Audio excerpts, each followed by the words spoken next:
তোমরা যারা মাধ্যমিক 2027 সালে ছাত্রছাত্রী, তোমাদের জন্য বাংলা থেকে গুরুত্বপূর্ণ প্রশ্ন নিয়ে এলাম। হ্যালো সবাইকে, স্টাডি গ্যালাক্সি চ্যানেলে স্বাগত জানাই আরো একটিবার। মূলত কবিতা এবং ব্যাকরণ থেকে কিন্তু প্রশ্ন দেওয়া হয়েছে। মাধ্যমিকের সব বিষয়ে সাজেশন পেতে চ্যানেলটি অবশ্যই সাবস্ক্রাইব করে রাখবে। প্রথমেই আছে দেখো কবিতা থেকে, অসুখী একজন কবিতা থেকে 3 নম্বরে ছোট প্রশ্ন আছে। দেখা যাক কি কি প্রশ্ন আছে। প্রথমেই আছে দেখো, তারপরে যুদ্ধ এলো। যুদ্ধ কিভাবে এসেছিল? যুদ্ধের ফলে কি ঘটেছিল? দ্বিতীয় প্রশ্ন আছে দেখো, সব চূর্ণ হয়ে গেল, জ্বলে গেল আগুনে। কিসের কথা বলা হয়েছে? কেন এমন হলো? কবিতার বিষয়বস্তু এবং সারসংক্ষেপ ভালো করে পড়ে রাখবে, কারণ যেখান থেকেই যে কোনো লাইন থেকে প্রশ্ন আসলে কিন্তু লিখতে পারবে তোমরা। এরপরে আছে, শিশু আর বাড়িরা খুন হলো। শিশু আর বাড়িরা কেন খুন হয়েছিল? সেই মেয়েটির মৃত্যু হলো না। কেন মেয়েটির মৃত্যু হলো না? অসুখী একজন কবিতায় দেবতাদের শান্ত হলুদ বলা হয়েছে কেন?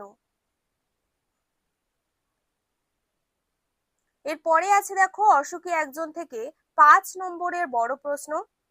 অসুখী একজন কবিতায় যুদ্ধের যে ধ্বংসাত্মক রূপ ফুটে উঠেছে তা নিজের ভাষায় লেখো।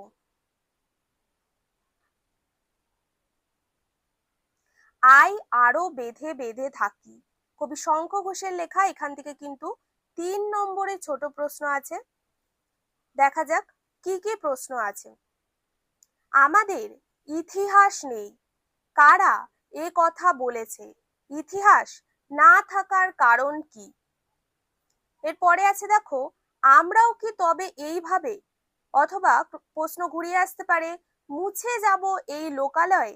কবি কেন এই আশঙ্কা প্রকাশ করেছেন? এরপরে কিন্তু আমরা দেখব 5 নম্বরে কি কি প্রশ্ন আছে। আই আরো বেঁধে বেঁধে থাকি কবিতায় কবির যে বিপন্নতার বোধ এবং একতাবদ্ধ হওয়ার আহ্বান ধ্বনিত হয়েছে তা আলোচনা করো। এবার দেখব আফ্রিকা কবিতা থেকে কি কি প্রশ্ন আছে। প্রথমেই কিন্তু আমরা 3 নম্বরে ছোট প্রশ্ন দেখব। এলো তারা লোহার হাতকড়ি নিয়ে, তারা কারা? তাদের পরিচয় দাও। 11 নম্বর আছে দেখো, চিরচিহ্ন দিয়ে গেল তোমার অপমানিত ইতিহাসে। কাকে এ কথা বলা হয়েছে?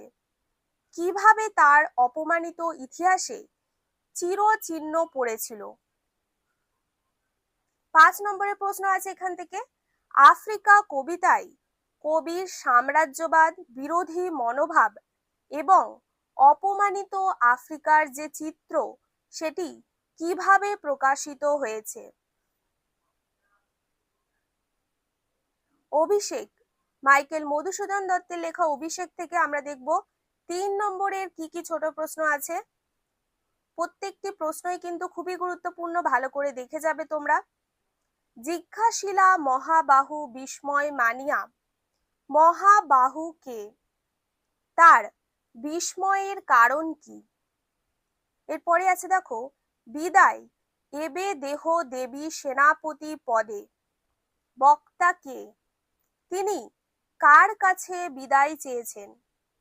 5 নম্বরের প্রশ্ন আছে দেখো অভিষেক থেকে, অভিষেক কবিতা অবলম্বনে মেঘনাদের দেশপ্রেম, বীরত্ব ও পিতৃভক্তির যে পরিচয়, এই পরিচয়টি দাও।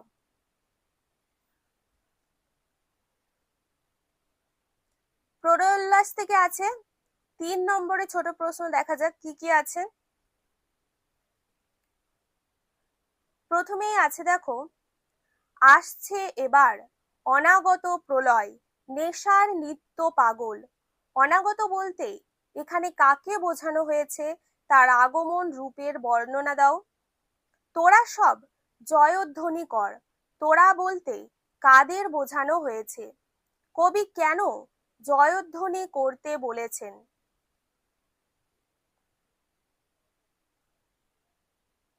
5 নম্বরের প্রশ্ন এখান থেকে আছে, দেখো, প্রলয়োল্লাস কবিতায় ধ্বংস ও সৃষ্টির যে মেলবন্ধন যেভাবে ঘটেছে তা কবিতা অবলম্বনে আলোচনা করো। এবার আমরা দেখব প্রবন্ধ থেকে কি কি আছে। হারিয়ে যাওয়া কালিকলম থেকে কিন্তু প্রথমেই দেখব 5 নম্বরের কি কি প্রশ্ন আছে। লেখকের শৈশবে কালি তৈরির যে পদ্ধতি বর্ণনা করা হয়েছে তা নিজের ভাষায় লেখো। তারপরে আছে, দেখো, সব মিলিয়ে লেখালেখি রীতিমতো একটা অনুষ্ঠান। লেখকের এই মন্তব্যের তাৎপর্য বুঝিয়ে দাও।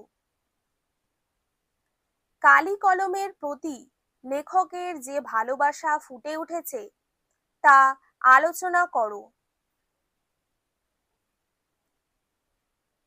এবার কিন্তু আমরা দেখব বাংলা ভাষায় বিজ্ঞান, রাজশেখর বসুর লেখা। এখান থেকে 5 নম্বরের কি প্রশ্ন রয়েছে। আমাদের আলংকারিকগণ শব্দের ত্রিবিধ কথা বলেছেন। শব্দের এই 3 প্রকার শক্তি কি কি, উদাহরণ সহ ব্যাখ্যা করো। তারপরে আছে, দেখো, বাংলা ভাষায় বিজ্ঞান চর্চার ক্ষেত্রে যেসব বাধা বা অসুবিধা আছে তা প্রাবন্ধিক কিভাবে দূর করার পরামর্শ দিয়েছেন।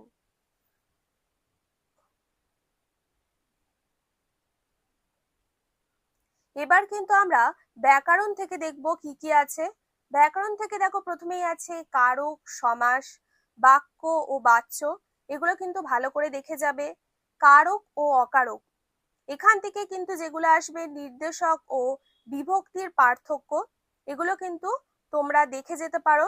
এছাড়াও কিন্তু কারক অকারক থেকে আছে প্রযোজক কর্তা, সমধাতুজ কর্ম, অপাদান কারক, সম্বন্ধ পদের সংজ্ঞা। এগুলো কিন্তু প্রত্যেকটা সংজ্ঞা দিতে হবে, সাথে কিন্তু উদাহরণ দিয়ে সংজ্ঞা দিতে হবে। এবার দেখব সমাস থেকে কি কি আসতে পারে। সমাস থেকে কিন্তু ব্যাস বাক্য সহ সমাসের নামগুলো দেখে যাবে, যেমন একশেষ দ্বন্দ্ব, বহুব্রীহি, নিত্য সমাজ, অলুক সমাস। এগুলো কিন্তু উদাহরণ সহ সংজ্ঞা ভালো করে দেখে যাবে।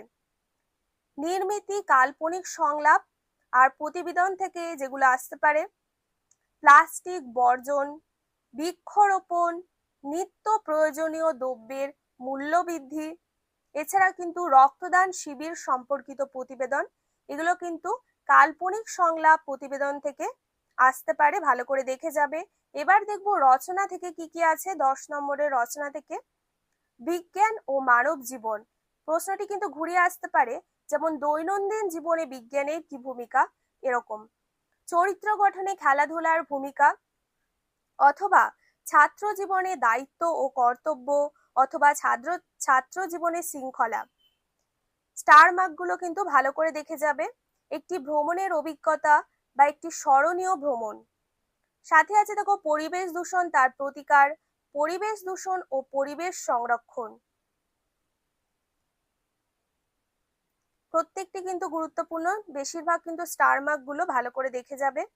ডিজিটাল শিক্ষা, জল সংরক্ষণ, স্বাস্থ্যই সম্পদ, বিজ্ঞান আশীর্বাদ না অভিশাপ, রচনা হিসেবে কিন্তু এগুলো আসতে পারে। এছাড়াও আরো কয়েকটি আছে, যেমন সময়ানুবর্তিতা, বৃক্ষরোপণ ও বন সংরক্ষণ, কৃত্রিম বুদ্ধিমত্তা, জাতীয় সংহতি। এগুলো কিন্তু রচনার ক্ষেত্রে 10 নম্বরের। এগুলো ভালো করে তোমরা দেখে যাবে, ভালো করে প্র্যাকটিস করবে। আশা করি ভিডিওটি তোমাদের ভালো লাগলো। ভালো লাগলে অবশ্যই চ্যানেলটি সাবস্ক্রাইব করে পাশে থাকবে, বন্ধুদেরকেও শেয়ার করে দেবে। মাধ্যমিকের সব বিষয়ে সাজেশন পেতে অবশ্যই চ্যানেলটি সাবস্ক্রাইব করে রাখবে।